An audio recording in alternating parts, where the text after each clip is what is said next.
realmente muy interesante. Todas estas reflexiones, yo creo que una de las tareas es agruparlas, darle seguimiento, darlas a conocer. Se ha mencionado la importancia de mayor comunicación entre distintos sectores de la investigación, es un punto que hay que rescatar y subrayar, o sea, entre nosotros. También se ha mencionado la importancia de divulgar, o sea, como académicos tenemos la función de hacer investigación, también docencia, y hay que subrayar que hay que hacer un esfuerzo muy grande por trabajar con los jóvenes, por motivarlos, porque son ellos los que realmente pueden dar un cambio cualitativo que nos lleve a una situación distinta en la siguiente generación.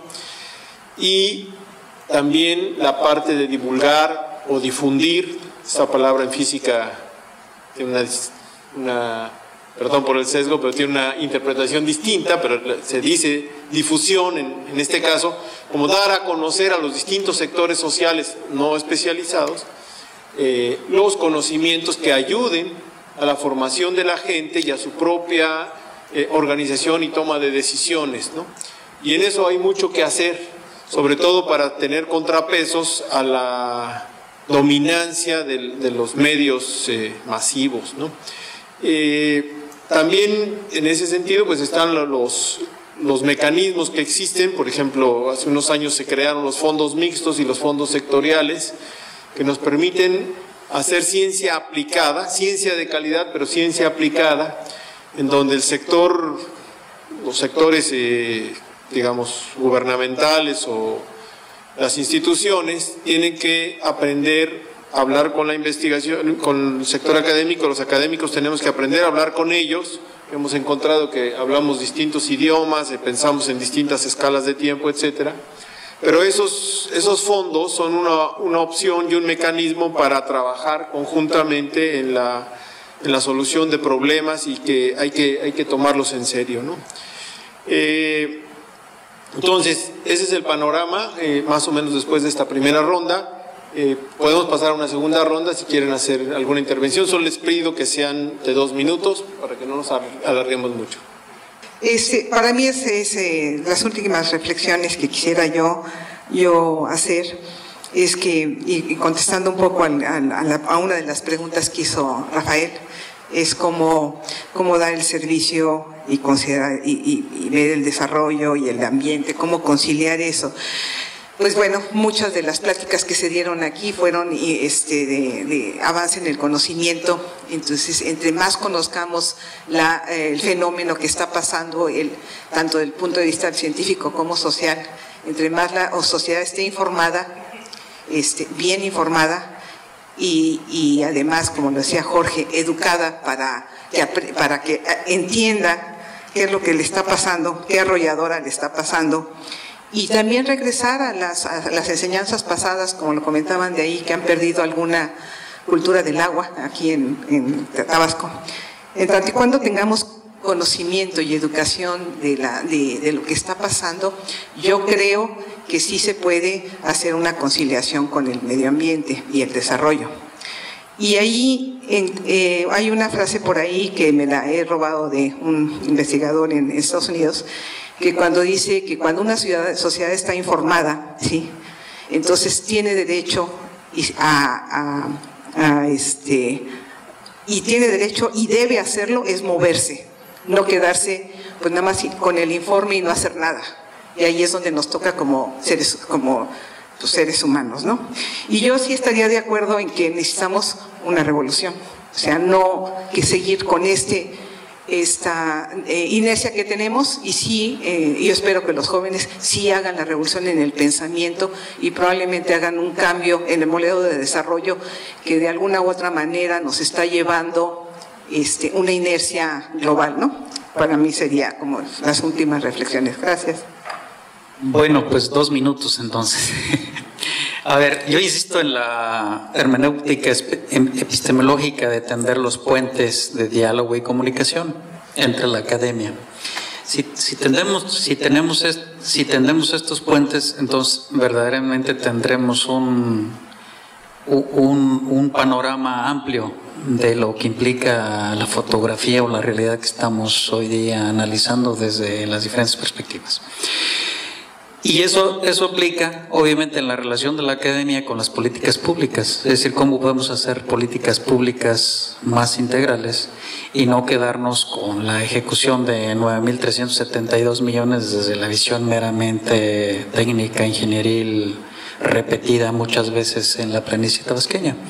Y eso también nos lleva a atender el puente hermenéutico epistemológico con el conocimiento tradicional, considerando que estas dos cuencas, Grijalva-Usumacinta, tienen una diversidad cultural de por lo menos 22 grupos étnicos, que también están haciendo actividades muy interesantes de adaptación a cambio climático o a situaciones anormales para ellos.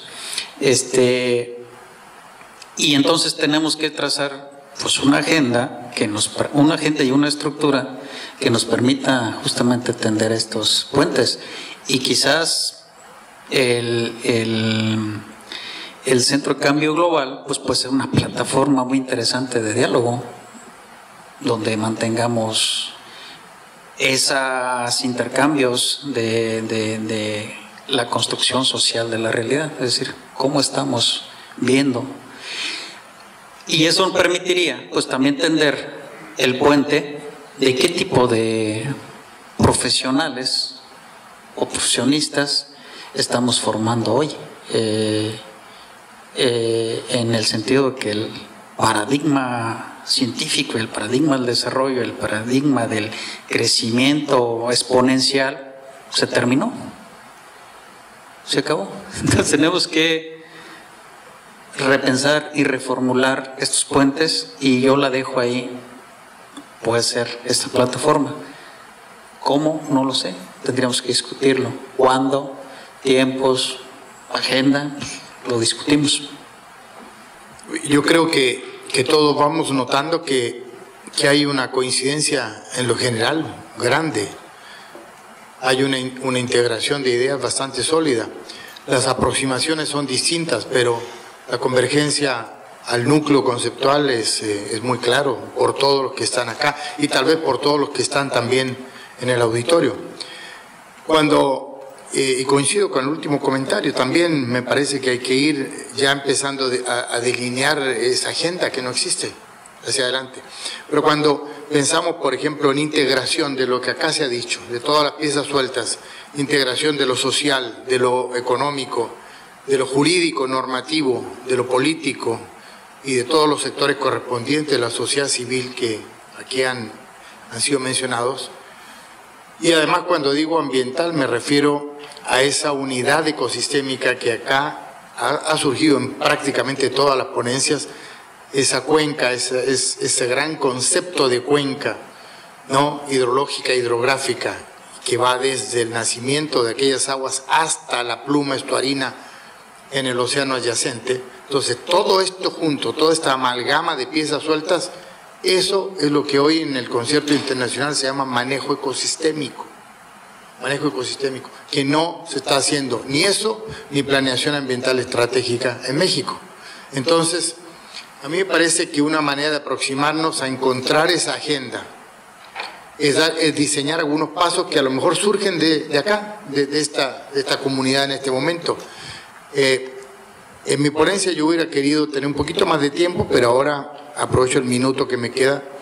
A mí me parece que hay que pensar en un taller muy específico, muy puntual, y sigo creyendo que la convergencia pudiese ser el Centro de Cambio Global de acá, que está situado en Tabasco, pero sigo pensando también que esto tiene que tener una perspectiva regional, cuando menos para el sur del Golfo de México, me refiero a Veracruz, Tabasco y Campeche, cuando menos con las cuencas, como lo hemos oído también explicado por varios de ustedes. ¿Con qué objetivo un taller? No para volvernos a repetir lo mismo que ya dijimos acá y cada quien exponer los avances del conocimiento que nos ha dicho Telma también, no, sino para visualizar, para intentar tener un parto de un algo, de un instrumento, de algo que puede ser una programación, puede ser un proyecto integrado para esta región vulnerable, altamente vulnerable, en lo social, en lo político, en lo económico y por supuesto en lo ambiental. ¿Hacia dónde? Hacia promover, y está en el nombre del Centro de Cambio Global, la sustentabilidad ambiental del desarrollo social y económico. Es decir, una buena investigación, como lo ha dicho Rafael, con pertinencia social.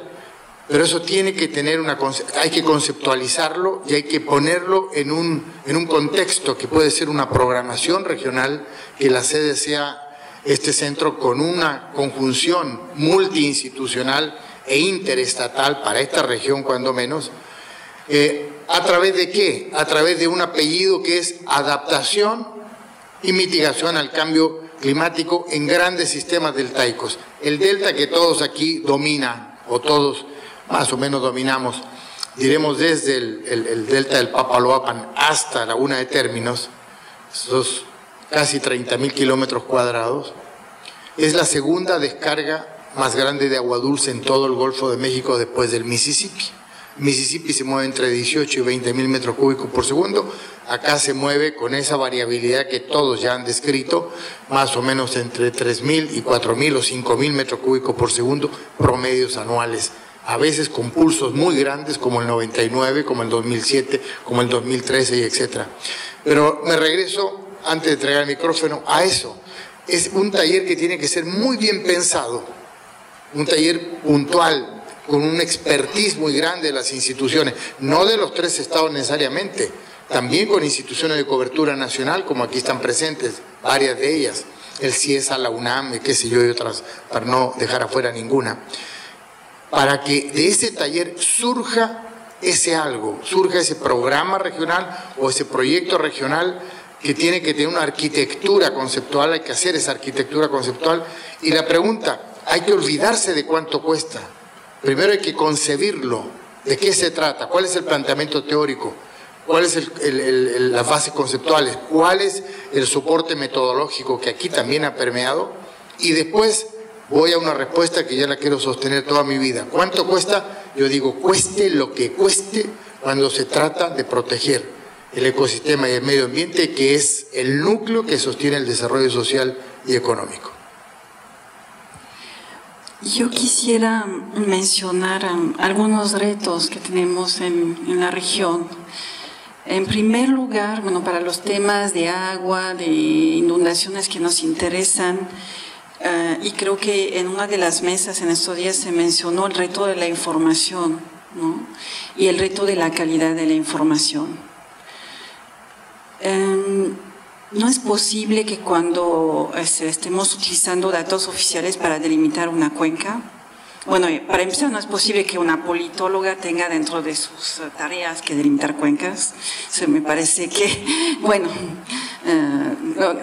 bueno, tiene que hacerlo porque pues no hay información oficial confiable o inexistente, pero además cuando estemos delimitando cuencas nos damos cuenta que los ríos suben en lugar de bajar, ¿no? Entonces ahí hay un problema de calidad de la información, o incluso que algunos colegas en su trabajo de campo pues estén viendo que hay ríos que no existen en los datos oficiales. Entonces aquí hay una problemática de información y de calidad de información que obviamente afecta a las diferentes disciplinas, ¿no? Incluso las que puedan parecer las más lejanas a los datos duros.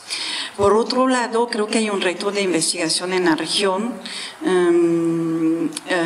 bueno, en estos temas de inundaciones de agua en términos generales, con notables ausencias de algunas disciplinas, ¿no? o casi ausencias, ¿no? Por ejemplo, bueno, en las que son más cercanas a mi quehacer, no es posible que haya tanta agua en la región y casi no haya historiadores del agua, ¿no? Por ejemplo, ahí como que disciplinaria, historiadores del agua. casi no hay, ¿no? Había uno que se fue a vivir a Veracruz y hay algunos tesistas que están haciendo, pero historia del agua que es una de las disciplinas muy desarrolladas en el centro y norte del país, donde hay poca agua, pero aquí tenemos muy poco, casi ningún historiador del agua en la región. Hace unos meses el CONACYT publicó una convocatoria para cátedras para jóvenes investigadores y donde justamente había unas prioridades para ciertos estados. No sé si ustedes miraron los resultados de Tabasco, Chiapas, Campeche, Quintana Roo, y que eran como prioritarios y donde se iba a hacer énfasis hacia ofrecer estas cátedras, y los resultados fueron muy claros, DF, páginas, y bueno, no sé cuántas cátedras tocaron a Tabasco. Para el caso de Chiapas fueron unas cuantas, ¿no? Y ahí sí es donde nos damos cuenta que pues hay un enorme reto y obviamente hay una necesidad de fortalecimiento en diferentes aspectos, ¿no? Obviamente desde la planta de investigadores que está trabajando en la región. También hay temas, ¿no? Bueno, y este coloquio, por ejemplo, no abordó un tema que me parece bien importante para el tema de inundaciones, el aspecto de género, inundaciones, género y agua, que también poco en la región se trabaja. Bueno, haciendo referencia a temas que tienen más que ver con mi quehacer de investigadora. Ahora, me acuerdo que en años atrás los técnicos del área de cuencas del Ministerio de el MAGA de Guatemala se iban a formar a Querétaro en temas de cuencas, y cuando regresaban de la capacitación nos decían que era muy interesante, pero que ellos se iban a formar en una zona donde casi no había agua y que para ellos no era de tanta utilidad. Entonces, la propuesta que quiero volver a traer a la mesa es justamente la necesidad de pensar bueno, para poder justamente atender estos retos, la necesidad de pensar en la formación de recursos humanos a nivel regional, a través, bueno, de posgrados multidisciplinarios y interinstitucionales que pudieran, bueno, pues transmitir conocimiento y formar nuevas generaciones, futuros investigadores acordes a los temas, a las dinámicas y a las necesidades de investigación en respuesta a las problemáticas sociales, climáticas, etcétera, etcétera, de la región, ¿no? Me parece que, bueno, obviamente no es un camino tan sencillo y rápido, pero que, y además, bueno, CONACYT tiene dinero para posgrados, que es una ventaja en ese momento, en este sexenio, y que podríamos justamente pensar como una respuesta hacia los retos de información, de investigación que tenemos en la región, y también como una respuesta pensada hacia el futuro. A ver, algo muy breve. Quisiera tomar la última parte que justamente Rafael planteó. Necesitamos más y mejores investigaciones. Eso es real. Pero esto es como un círculo.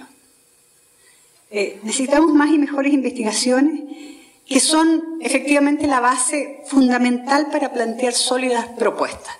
Para plantear una sólida propuesta tú necesitas un buen estudio y una buena investigación. Que sea y que sirva para qué?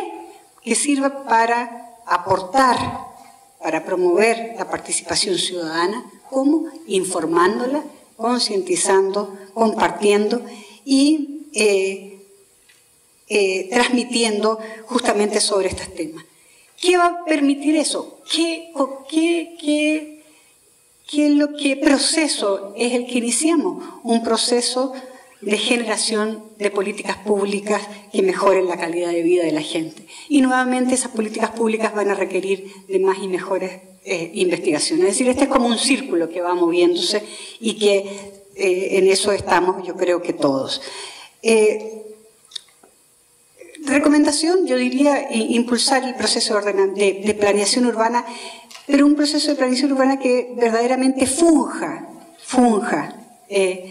como una herramienta ordenadora del territorio. Si tú hablabas hace un rato de la gente se asienta en cualquier parte, y es verdad, se asienta en cualquier parte, las industrias se ponen en cualquier parte, pero ¿por qué? Porque la planificación urbana en este país, te digo, siempre ha sido sugerible, no tiene fuerza legal, no es obligatoria. Por lo tanto, te digo, pues vamos a seguir teniendo estos mismos problemas aquí y en el Estado y en todos los estados, ¿ya? Tenemos el problema, te digo, que la gente se ubica en lugares inadecuados para el desarrollo urbano y después nos encontramos y nos enfrentamos a los eventos extremos y resulta que esa gente pues la tenemos que trasladar. Y eso significa recursos para trasladarlos y ponerlos en otro lugar. Y poner las actividades económicas en otro lugar, porque si no también el propio Estado pierde la capacidad productiva y capacidad de desarrollo. Creo que hay muchas otras cosas que se pueden decir, pero yo creo que tenemos que impulsar justamente, te digo, el trabajar en los temas de adaptación al cambio climático y hacer propuestas concretas, posibles, reales, factibles, que nos permitan, pues, tener una vida mejor. A mí me llama mucho, poderosamente la atención el reto que nos envía el doctor Loyola, entre el desarrollo contra el medio ambiente y la sustentabilidad, ese dilema por resolver. Fíjense que yo no tuve la fortuna de decidir entre la academia y la política. Desafortunadamente me faltó quizá perseverancia para dedicarme más a la... porque es una de las... aparte del talento y de otras cosas, la academia requiere mucho eso. Y tuve que participar acá, no por otra razón que no haya sido por el convencimiento pleno de que hay que aportar algo. Y fíjense ustedes, he escuchado en reiteradas ocasiones a algún político local que repite una frase que dice que en política muchas veces lo importante, o no lo importante, sino la razón de ser de la política radica en decidir entre el mal menor. Muchas veces no se puede decidir entre el bien y el mal. Si se tratara de eso, pues obviamente siempre se decidiría por lo bueno. Es decidir entre el bien y el mal. Y bueno, retomo porque me llamó poderosamente la atención este planteamiento del doctor Loyola, porque yo considero que sí es posible este equilibrio que debe de haber entre desarrollo y sustentabilidad. Me parece que hay experiencias que nos los demuestran, quizá no tan buenas como quisiéramos, pero experiencias que sí son tangibles y ustedes las conocen. Pero además yo diría una cosa, si fuera necesario inclinarse por alguna de las dos, desarrollo o sustentabilidad, pues yo creo que sin duda por la sustentabilidad nos inclinaríamos. Como especie humana lo sabemos. Y tan solo les voy a dar un dato para sustentar mi propuesta. El último informe de la OCDE acerca del Sistema Nacional de Protección Civil del 2013 revela que a nivel internacional existe un cociente entre lo que se invierte en prevención contra lo que se invierte en reconstrucción. Dice que a nivel internacional, por cada dólar que deja de invertirse en prevención, se invierten 13 dólares en reconstrucción. Es decir, ya por ahí, pues la ecuación es totalmente desfavorable socialmente. Sin embargo, fíjense ustedes, lo grave es que dice que en México, a partir de la tragedia de Tabasco en el 2007, este cociente se elevó de 1 a 36, es decir, por cada dólar que dejamos de invertir en prevención, se tendrán que invertir 36 para la recuperación. Y quiero decirles que esto solamente cuantifica lo tangible, lo que son puentes, carreteras, vivienda, infraestructura, etcétera. El problema social, el problema político que trae aparejado todo esto es, como ustedes saben, intangible. Es algo incalculable, más bien, incalculable. Entonces, muchas gracias por la oportunidad.